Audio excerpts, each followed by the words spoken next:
All right, well, welcome back to the iWealth podcast, and today we're joined by Mr. Brad Connors, and today is a big day because we are getting dangerously close to a little CD that I have coming to maturity, and I want to ask you about that. You're finally getting paid on a CD. Finally getting paid after a long wait. Yeah, after 1% forever, there's finally good interest rates. Yeah, it's an interesting time, Matt, and it's an interesting time based upon forever, for a long time, the last 15 years we'll call forever. You know, you're used to 1% money in the bank, 1%, 2%, 3% loans, things like that. And now your CD, as it matures, if you go get another one, it's 5 years, or I'm sorry, 5%.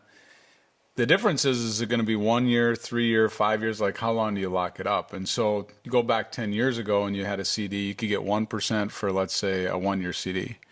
But if you tied it up for 5 years, maybe you could get 3 or 3.5. So the longer you tied it up at the bank, the more interest you'd receive. Well, today it's inversed. So the bond yield curve is inverse, which means a 2-year treasury is paying more than a 10-year treasury for the government. And so you're not getting rewarded to take a long-term approach to it. So go into any bank and say, hey, I want to buy a CD. And they'll say, hey, we have a special. It's a 12-month special, and let's say it's 5.25. Or you can buy this 5-year, 60-month CD at 5. And what's really interesting to me is I've been talking to clients and getting some questions about this that have talked to other advisors. They're being told to buy the 1 year. And it's logical in their mind, Matt, because 5.25 is more than 5, right? Yep. And so why would I tie my money up for 5 years at 5 versus 1 year at 5.25? And the answer is because it's not going to be 5.25 a year from now.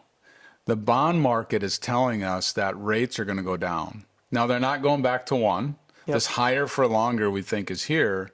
But they're not going back for 1. So we've taken a different approach. So this CD money, playing this out, and you came in and said, Brad, I want no market risk. I just want this money guaranteed, so we can offer CDs or fixed annuities that are guaranteed, stuff like that. Yep. We would encourage you to take some money and park it in 5 years. Maybe you do a little bit at 1 year, maybe a 3 year, maybe a 5 year. And you should ladder that out. And you're not getting paid right now today to buy a 5 year at 5% because you can get a 1 year at 5%. But 2-3 years from now, we think you'll be happy that you still have some money at 5%.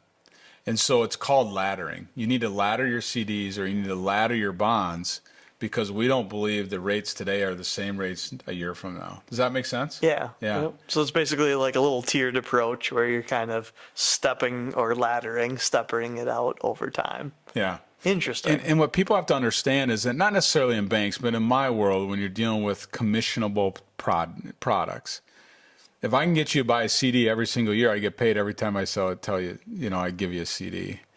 And I think, unfortunately, there's some of that gets involved in this. Like, let's just keep this money moving. Yep. So that and there's an old saying that the more your advisor works with your money, it's like a bar of soap, the smaller it gets. And it's because of fees and commissions and things like that. And so you just have to be really careful, but you have to have if this is money that you need for vacation 12 months from now, fine. Yep. If this is money that it just needs to be safe and you want to protect it and it can be longer, then you need to ladder it out. Yeah. Very cool. Yeah. Very, very cool. I think that's so funny. It's like a bar of soap.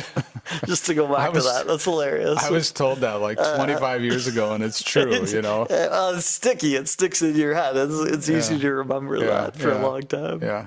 Yeah. Very cool. Well, if you got questions about laddering it out, or if that's something that you're interested in, I'm sure that you guys would like to sit down with them or visit with them for a little bit. In the meantime, that's a wrap on this episode of the iWealth podcast. All right. Thank you, Matt.